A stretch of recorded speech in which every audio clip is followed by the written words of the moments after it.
Let's get some analysis now from Alana Mosseri. She's an international relations professor at IE University School of Politics, Economics and Global Affairs. Thank you very much for joining us today, Alana.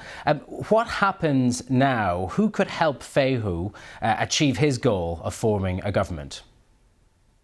Well, it's difficult, right? Because this election was mostly about who they would possibly partner with, which would be the very ultra right-wing Vox Party. But with them, they don't add up to enough votes to get there. And so the two really key parties that have the votes are the independent parties from Catalonia. And that's where it's especially difficult for the right-leaning parties because they are very adamant about keeping Spain together, actually, as both the left and the right are. But in this case, they're very, very critical of these independent separatist parties.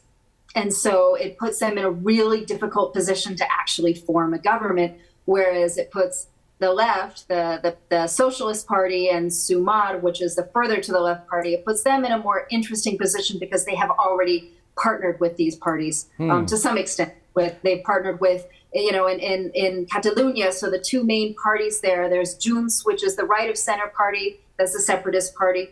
And then there's also the ERC, which is the left of center, also separatist party. The two of them have worked together in the past in coalition, and then they kind of blew apart in the last year. So it's all very difficult bedfellows. Sure. Alana, talk to us a little bit more about that potential pathway for Pedro Sanchez to get back into power. You mentioned there the pro-independence, pro-separatist parties in those parts of Spain that have a breakaway spirit. It must be just as difficult for him to do deals with them, considering their ultimate objectives.